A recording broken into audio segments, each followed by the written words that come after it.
والسلام علی محمد الامین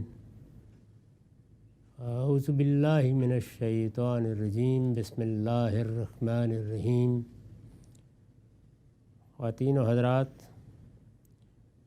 ہم آیت 51 سے سورہ یوسف کا مطالعہ کر رہے ہیں۔ اس پہ سیدنا یوسف کی سرگزشت اس مرحلے تک پہنچ گئی تھی جب انہیں پیغام دیا گیا کہ بادشاہ نے قدر افزائی کے لیے آپ کو طلب کر لیا ہے۔ ہم نے دیکھا کہ اس موقع پر یوسف علیہ السلام نے فوراً کوئی اقدام نہیں کیا۔ وہ اپنے آپ کو مظلوم سمجھتے تھے، وہ فی الواقع مظلوم تھے، ان کے ساتھ آخری درجے کی زیادتی ہوئی۔ ان کا کوئی قصور نہیں تھا، لیکن وہ برسوں کے لیے زندہ میں ڈال دیے گئے۔ اس طرح کے موقع پر رہائی کا پیغام ملے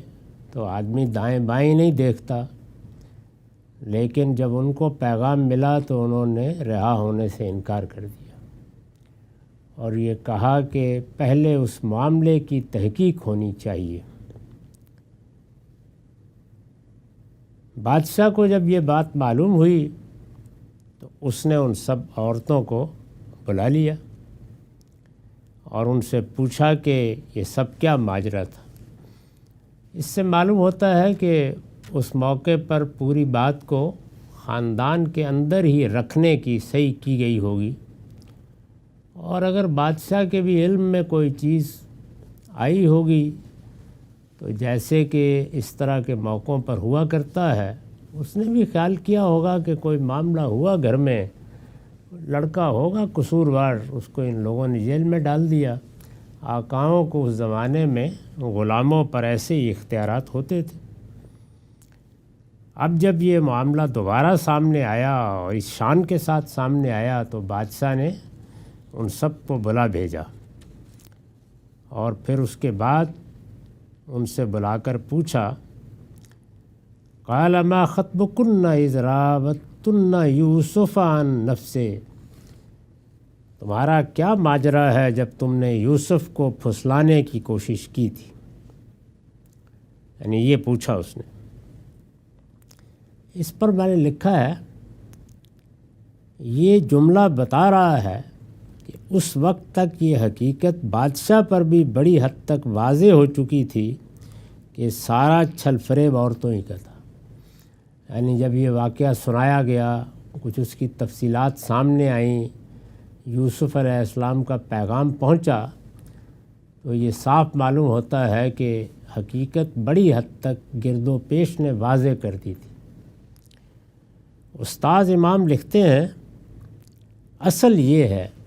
کہ سچائی اپنے ظہور کے لیے صبر کا مطالبہ کرتی ہے۔ یہ بڑی غیر معمولی اور قیمتی بات ہے۔ اللہ تعالیٰ نے جو امتحان دنیا میں برپا کر رکھا ہے، اس میں غیر معمولی شخصیات کو بھی ایسے مراحل پیش آ جاتے ہیں جہاں انہیں متون کر ڈالا جائے، ان کے خلاف بیہودہ باتیں پھیلائی جائیں، پروپیگنڈا کیا جائے، ان کی نیت اور محرکات تک پہ حملے کیے جائیں، ان کی سیرت کردار کو داغدار کرنے کی کوشش کی جائے۔ وہ لوگ جنہیں اپنی ذات پر اعتماد نہیں ہوتا، وہ بعض اوقات رد عمل کی نفسیات میں یا تو بالکل بیٹھ جاتے ہیں یا اس طرح کے جوابات دینا شروع کر دیتے ہیں کہ جو خود ان کی اپنی ذات کو بہت پست کر دیں، دوسروں پر چڑھ دوڑتے ہیں، الزام در الزام کا خود سلسلہ شروع کر بیٹھتے ہیں، الزامی جوابات پر اتر آتے ہیں، رگیں پھلاتے اور دوسروں کو برا بھلا کہنا شروع کر دیتے ہیں۔ لیکن عالی ظرف لوگ یہ نہیں کرتے۔ ان کے لیے صالحین کا اسوہ یہی ہے کہ وہ اپنے رب پر معاملے کو چھوڑ دیں۔ جب کسی چیز کی وضاحت ممکن نہ ہو، یا طوفان ایسا غیر معمولی ہو کہ اس میں ایک شخص کی آواز نکار خانے میں طوطی کی آواز بن کر رہ جائے، جواب دیں تو سامنے دیواریں ہوں، تو خاموشی کے ساتھ وقار کے ساتھ اپنا کام کرنا چاہیے۔ صبر کے ساتھ اگر آدمی اپنی جگہ پر جمع رہے اور اس طرح کی یاشخائی کے جواب میں باوقار خاموشی اختیار کر لے تو ایک وقت ایسا آتا ہے کہ جب سچائی ظاہر ہو جاتی ہے۔ یہ اللہ کا قانون ہے، اسی کو استاد امام نے بیان کیا ہے۔ اصل یہ ہے کہ سچائی اپنے ظہور کے لیے صبر کا مطالبہ کرتی ہے۔ اگر کوئی اللہ کا بندہ اس کو اختیار کر لے اور جو صبر اس کے لیے مطلوب ہے، یعنی اللہ کے قانون کے مطابق جس امتحان سے اس شخص کو گزرنا ہے، وہ لوگ جو جھوٹے الزامات لگانے پر آئے ہیں وہ تو ایک امتحان سے گزر ہی رہے ہیں، لیکن اس کو بھی گزرنا ہے، اور یہ اصل میں صبر ہی کا امتحان ہوتا ہے۔ اور صبر کے بارے میں اللہ تعالیٰ کا قانون یہ ہے کہ ان اللہ مع الصابرین، صابرین کو اسی طرح اللہ کی معیت حاصل ہو جاتی ہے جس طرح کہ اللہ کے صالح بندوں کو ہمیشہ تاریخ میں ہوتی رہی۔ یہ صبر کیا چیز ہے؟ یعنی جو موقف ہے قائم رہیے، اگر اس کی کوئی غلطی واضح نہیں ہوئی تو محض لوگوں کے پروپیگنڈے سے خوف زدہ ہو کر، اپنی حیثیت کو بحال کرنے کے شوق میں مبتلا ہو کر اس میں کوئی ترمیم نہیں کی جا سکتی، اس پر جمے رہیے، اپنی بات اسی شائستگی کے ساتھ اور اسی تواتر کے ساتھ کہتے رہیے جیسے کہ پہلے کہہ رہے تھے۔ اگر کوئی جد و جہد ہے، کوئی سرگرمی ہے تو اپنے وسائل اور حالات میں اس کو جاری رکھیے اور اپنے پروردگار پر معاملات کو چھوڑ دیجیے۔ یہ ایک مشکل کام ہے۔ انسان یہ سمجھتا ہے کہ میرے اوپر غلط بات کہی جا رہی ہے، میں اس کی تردید کیوں نہ کروں، دوسرے کا منہ کیوں نہ توڑ دوں، لیکن بارہا ایسا ہوتا ہے کہ لوگوں کو کوئی چیز باور کرانا آسان نہیں ہوتا۔ یعنی ایسا تو نہیں ہے نا کہ آپ دوسرے کے سامنے کوئی حقیقت آسمان سے نازل کر دیں گے۔ علمی بات ہے تو زیادہ سے زیادہ کیا کریں گے؟ استدلال کر لیں گے۔ واقعہ کیا ہے تو اس کی حقیقت واضح کر دیں گے۔ اس کے سوا کیا کر سکتا ہے آدمی؟ ایسے موقعوں پر جو ہلاک کو خاموش کرنا آسان نہیں ہوتا، تو قرآن مجید نے صحابہ کو بھی جگہ جگہ نصیحت کی ہے کہ اعرض عن الجاہلین، جب لوگ اس طرح جہالت پر اتر آئیں تو ان سے اعراض کر لیا جائے، گریز کر لیا جائے۔ لیکن یہ گریز کسی نفرت کے ساتھ نہیں ہوتا، یہ گریز شائستہ اور مہذب گریز ہوتا ہے، اور اس کی اصل شان صبر ہی میں نمایاں ہوتی ہے۔ یعنی خلوت میں بھی کوئی الزام سن کر، کوئی پروپیگنڈا سن کر اپنے قریبی اعزاء اور دوستوں کے سامنے بھی کوئی ناشائستہ بات انسان کی زبان پر نہ آئے، وہ اپنی طرف سے دوسرے کو بدنام کرنے کے لیے کوئی افسانہ نہ گڑھ لے، کیونکہ یہ ہوگا تو خیر خلوت میں بھی ہوگا تو اللہ تعالیٰ کی تائید اور نصرت سے آدمی محروم ہو جائے۔ ایسے موقعوں پر سچائی کو اور زیادہ قوت کے ساتھ اختیار کرنا چاہیے، صدق کا دامن پکڑ کے رکھنا چاہیے، اور دوسرے کے بارے میں اس کی آخری درجے کی زیادتیوں کے باوجود بھی کوئی غلط بات نہیں کہنی چاہیے۔ یہ امتحان سے گنا چہار گنا ہوتا ہے۔ اپنے موقف پر بھی قائم رہیے اور اپنے کردار پر بھی قائم رہیے، اپنی سیرت کو بھی محکم رکھیے۔ دوسرے کے بارے میں جو اخلاقی اصول آپ دوسروں کو بتاتے ہیں ان پر اب خود کاربند ہو جائیے۔ یعنی یہ بات کہ مجھے دوسروں کے لیے بدظنی نہیں کرنی، تحقیق کے بغیر کوئی بات ان کے بارے میں اپنی زبان پر نہیں لانی، جب تک میرے لیے کوئی چیز علم نہ بن جائے اس وقت تک مجھے اس کا اظہار نہیں کرنا۔ تو یہ آداب، یہ حدود جو دوسروں کو بتائے جاتے ہیں،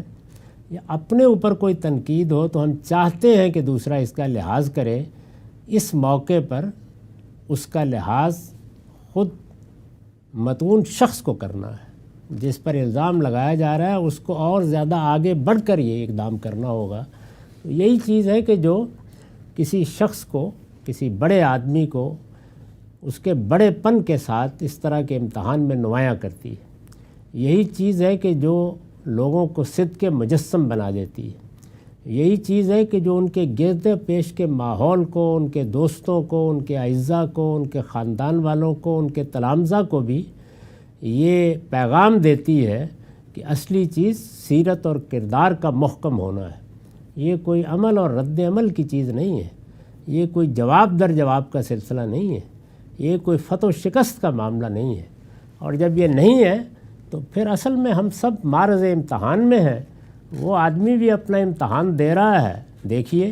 وہ کتنا پورا اترتا ہے، ہمیں بھی اپنا امتحان دینا ہے، اور یہ صبر کا امتحان ہے۔ اصل یہ ہے کہ سچائی اپنے ظہور کے لیے صبر کا مطالبہ کرتی ہے۔ اگر کوئی اللہ کا بندہ اس کو اختیار کر لے، اور جو صبر اس کے لیے مطلوب ہے، یعنی صبر بھی یہ دیکھنا پڑے گا کہ معاملہ کیا ہے، واقعہ کیا ہے، بات کیا ہے، اس کے لحاظ سے مطلوب ہوتا ہے، یا جو شخص ہدف بنا ہے وہ کیا کام کر رہا ہے۔ یہ میرے یا آپ کے پیمانوں سے مطلوب نہیں ہوتا کہ ہم 2 مہینے صبر کریں گے پھر تو جواب دینے کا حق حاصل ہو جائے گا،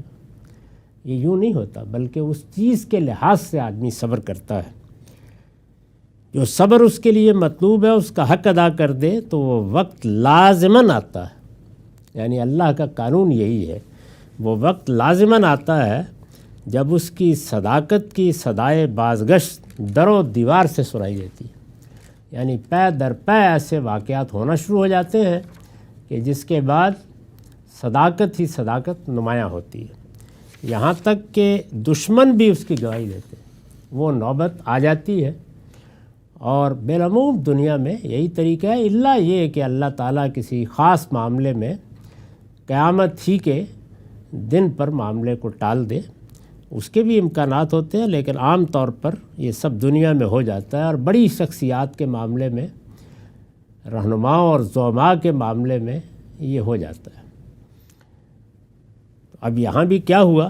کہ بادشاہ پر واضح ہو گیا، ذرا بات کرنے ہی سے اسے اندازہ ہو گیا، لیکن یوسف علیہ السلام کا اصرار تھا کہ ان عورتوں سے پوچھا جائے، انہیں بتانا چاہیے اب آ کے کہ کیا کیا تھا انہوں نے میرے ساتھ۔ تو بادشاہ نے ان سے پوچھا کہ ما خطبکن اذ راوتن یوسف عن نفسہ، تمہارا کیا ماجرا ہے جب تم نے یوسف کو پھسلانے کی کوشش کی تھی۔ اب جواب دیکھیے، قلنا حاش للہ ما علمنا علیہ من سوء، اتنا وقت گزر گیا، کئی برس زندہ میں پڑے رہے، اب دیکھیے کہ جنہوں نے دشمنی کی تھی، جنہوں نے بہلایا پھسلایا تھا، وہ بھی گواہی دے اٹھی۔ انہوں نے کہا کہ اللہ ہی اس بات پر گواہ ہے، یہ حقیقت ہے کہ وہ ان تمام الزامات سے بری ہے، ہم نے اس میں برائی کا کوئی شائبہ تک نہیں پایا۔ یہ گواہی عورتوں نے دی۔ ما علمنا علیہ من سوء قالت امرأۃ العزیز الآن حصحص الحق انا راودتہ عن نفسہ، عزیز کی بیوی بھی بول اٹھی، اب حق کھل چکا ہے، یہ میں ہی تھی جس نے اس کو پھسلانے کی کوشش کی تھی،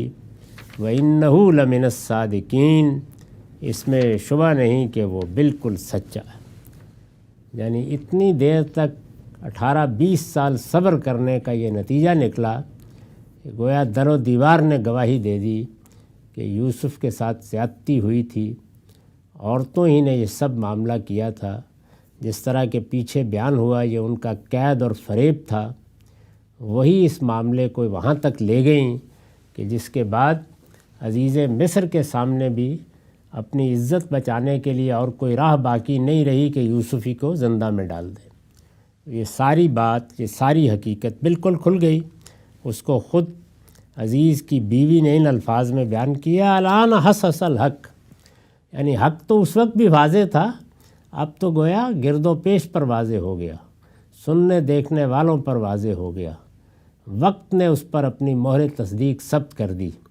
اب تو گرد و پیش کا پورا ماحول پکار اٹھا ہے کہ حق یہی تھا اور یہ اب کھل چکا ہے، اور میں اعتراف کرتی ہوں کہ یہ میں ہی تھی جس نے اس کو پھسلانے کی کوشش کی تھی۔ اب ظاہر ہے کہ اس میں بھی دیکھیے، یعنی ایک وہ موقع ہے، یہ داستان، اس میں کوئی شبہ نہیں کہ یہ احسن القصص ہے۔ جب آدمی اس کو بحیثیت ایک داستان کے بالاجمال دیکھتا ہے تو بڑی سادہ سی بات لگتی ہے، لیکن جب اس کے اندر اترتا ہے اور اس میں قدم قدم پر کیا ہوا ہے تو اندازہ ہوتا ہے کہ انسانی سیرت، کردار، نفسیات، صلاح کیا چیز ہے، برائی کیا چیز ہے، انسان کو جو امتحان پیش آتا ہے اس میں سیرت اور کردار کس طرح نمایاں ہوتے ہیں۔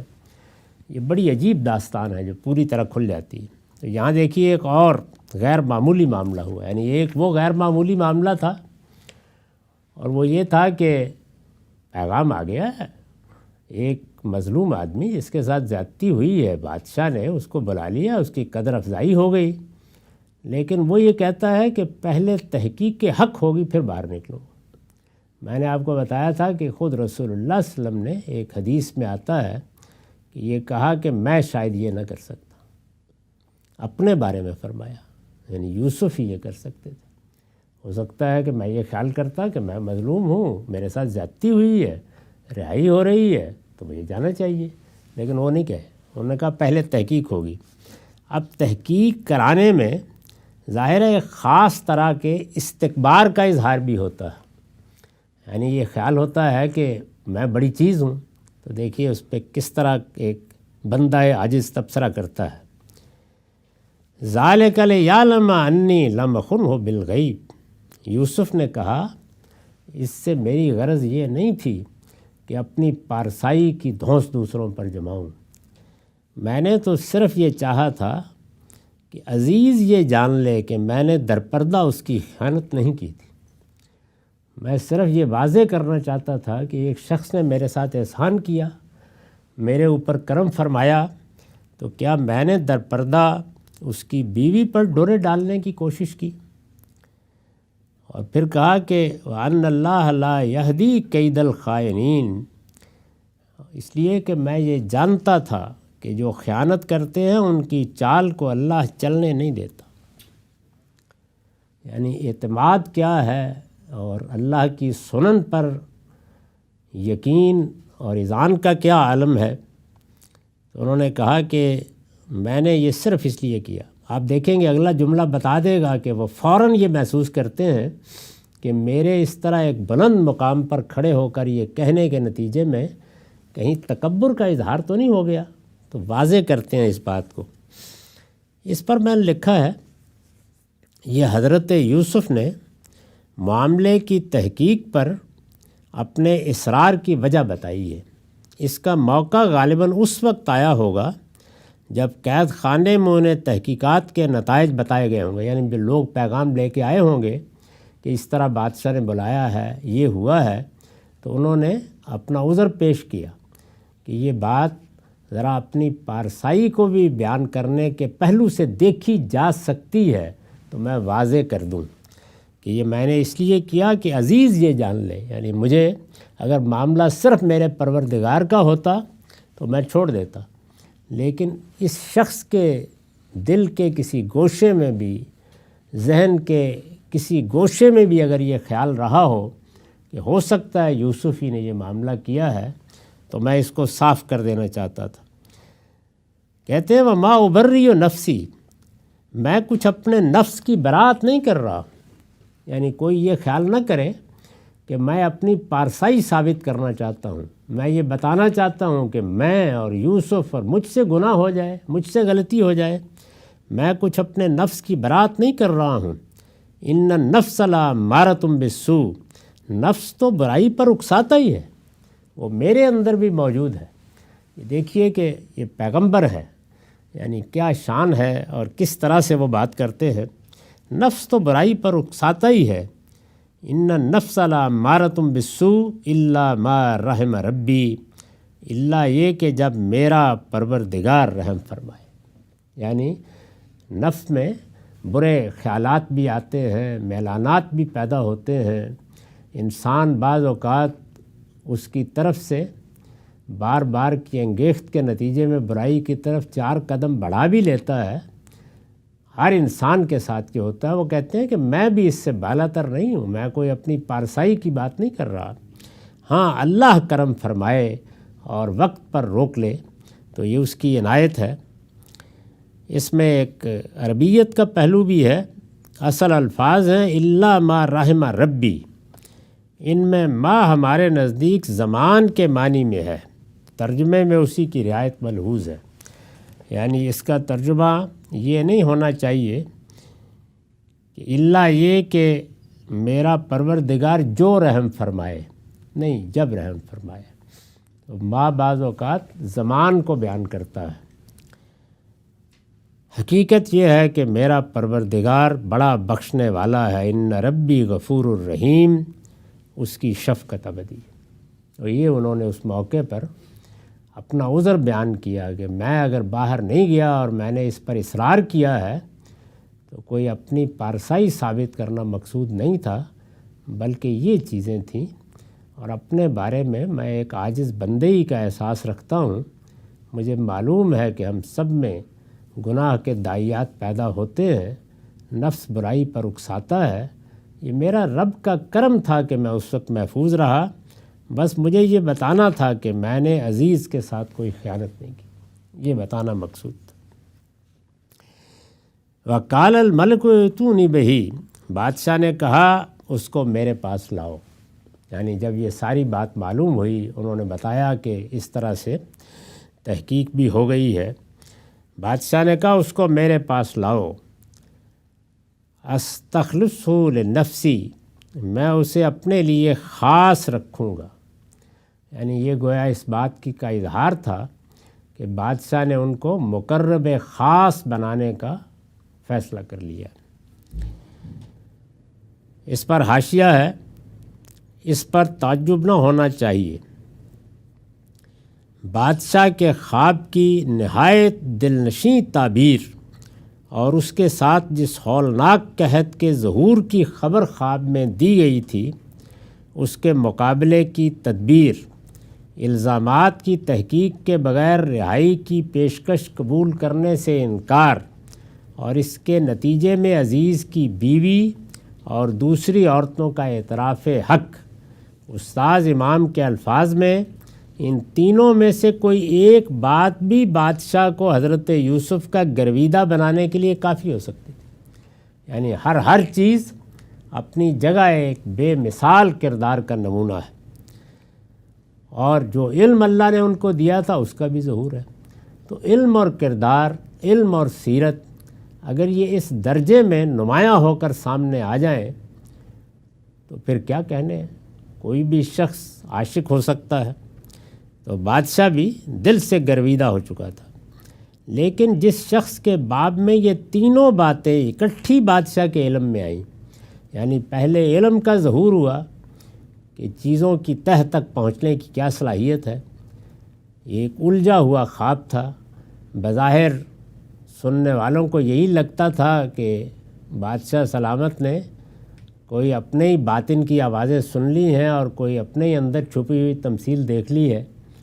لیکن نہایت معنی خیز تعبیر کی، اور صرف تعبیر نہیں کی، یہ بتا دیا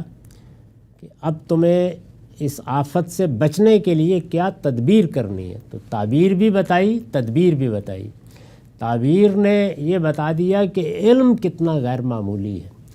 تدبیر نے یہ بتا دیا کہ حکمت کس درجے میں اللہ کی طرف سے عطا ہوئی ہے، الزامات کی تحقیق کے بغیر رہائی کی پیشکش نے یہ واضح کر دیا کہ کردار اور سیرت میں کیسی بے نظیر استقامت ہے، اور اعتراف حق نے یہ واضح کر دیا کہ یہ 18-20 سال انتظار کر سکتا ہے کہ لوگ مانیں گے تو دیکھ لوں گا ورنہ زندہ میں پڑا ہوں۔ تو یہ معمولی باتیں نہیں تھیں، جب سب اکٹھی ہو گئیں تو پھر بادشاہ کا یہی احساس ہونا چاہیے تھا۔ لیکن جس شخص کے باب میں یہ تینوں باتیں اکٹھی بادشاہ کے علم میں آئیں، آخر وہ اس کا نادیدہ عاشق نہ ہو جاتا تو اور کیا کرتا؟ چنانچہ اس نے اعلان کر دیا کہ میں یوسف کو اپنا معتمد خاص بنا رہا ہوں، یعنی یہ اعلان ہو گیا بادشاہ نے بتا دیا اور کہا کہ اس کو میرے پاس لے آؤ جا کے اب زندان سے۔ بادشاہ نے کہا اس کو میرے پاس لاؤ، میں اسے اپنے لیے خاص رکھوں گا۔ فلما کلمہ، یہ وہی قرآن کا اسلوب ہے، یعنی جو تفصیلات آپ سے آپ واضح ہیں جن کو بیان کرنے کی ضرورت نہیں ہے، قرآن ان کو حذف کر دیتا ہے۔ اس میں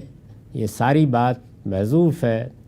مقدر ہے کہ پھر لوگ گئے، انہوں نے جا کے پیغام دیا، بہت عزت اور وقار کے ساتھ ان کو لایا گیا۔ جب وہ بادشاہ سے ملاقات کے لیے آئے تو بادشاہ نے ان کو بہت وقار کے ساتھ بٹھایا، پھر بٹھا کر بات چیت کی۔ جب بات چیت کی، یعنی ایک تو مرحلہ وہ تھا نا کہ ان کے بارے میں سنا، اب بات چیت کی تو وہ کہتے ہیں نا کہ تا مرد سخن نہ گفتہ باشد عیب و ہنرش نہفت باشد۔ آدمی جب تک بات نہیں کرتا اس کے عیب و ہنر چھپے ہوتے ہیں، تو یہاں تو ہنر ہی ہنر تھا، بات چیت سے اور زیادہ نمایاں ہوا اور ظاہر ہوا۔ فلما کلمہ، پھر جب اس سے بات چیت کی تو اس قدر متاثر ہوا کہ اس نے کہا قال انک الیوم لدینا مکین امین، اس نے کہا اب تم ہمارے ہاں صاحب اقتدار ہو اور تم پر بھروسہ کیا جائے گا۔ میں نے لکھا ہے یہ بادشاہ کی طرف سے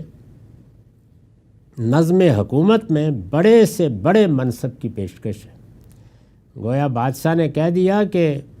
اب بتاؤ کیا چاہتے ہو۔ بڑے سے بڑے منصب کی پیشکش ہے جو اس نے یوسف علیہ السلام کے ساتھ گفتگو کے نتیجے میں آپ کے علم، آپ کی لیاقت اور صلاحیت و استعداد کو دیکھ کر کی ہے۔ لیکن آپ اس پیشکش کو کس صورت میں قبول فرماتے ہیں اسے آپ کی ثوابیت پر چھوڑ دیا، یعنی یہ آپ پر چھوڑ دیا کہ اب جو چاہیں منصب لے لے، صاحب اقتدار ہو اور تم پر بھروسہ کیا جائے گا۔ یوسف نے کہا قال اجلنی علی خزائن الارض انی حفیظ علیم، یوسف نے کہا اس ملک کے خزانے میرے سپرد کر دیجئے، اس لیے کہ میں حفاظت کرنے والا بھی ہوں اور علم بھی رکھتا ہوں، یعنی میری امانت اور دیانت پر آپ بھروسہ کر سکتے ہیں۔ اس وقت جو صورتحال درپیش ہے اس میں اب یہ معاملات سب میرے سپرد کر دیں تو میں اپنی تدبیر کے لحاظ سے اس کو دیکھ لیتا ہوں۔ اس پر حاشیہ یوسف علیہ السلام جس قحط کی پیشین گوئی کر چکے تھے، اس وقت سب سے بڑی مہم اسی میں ملک کو سنبھالنے کی تھی۔ انہوں نے خود بتا دیا تھا کہ یہ صورت پیش آنے والی ہے اور اس میں ملک کا نظم کیسے چلے گا، خزانے کے معاملات کیا ہوں گے، زمین کے سارے وسائل کس طرح استعمال کیے جائیں گے، یہی سب سے بڑا مسئلہ ملک کو درپیش ہو گیا ہے۔ بادشاہ کی سب سے بڑی خواہش بھی اس صورتحال میں یہی ہو سکتی تھی، یعنی اگر ایسا قحط آنے والا ہے اور ابھی 7 سال اس میں پڑے ہوئے ہیں تو اس میں ذمہ داریاں اسی طرح کے کسی شخص کے پاس ہونی چاہیے۔ چنانچہ انہوں نے اسی کے مطابق اپنی رائے بادشاہ کے سامنے رکھ دی۔ یہ کم و بیش اسی اختیار و اقتدار کا مطالبہ ہے جو پارلیمانی نظام حکومت میں کسی ملک کے وزیر اعظم کو حاصل ہوتا ہے، یعنی انہوں نے گویا بادشاہ کے تحت جو وزیر اعظم کے اختیارات ہوتے ہیں وہ مانگ لیے۔ بائبل میں ہے اور فرعون نے یوسف سے کہا چونکہ خدا نے تجھے یہ سب کچھ سمجھا دیا ہے اس لیے تیری مانند دانشور اور عقل مند کوئی نہیں، سو تو میرے گھر کا مختار ہوگا اور میری ساری رعایا تیرے حکم پر چلے گی۔ یہ گفتگو ہوئی اس موقع پر۔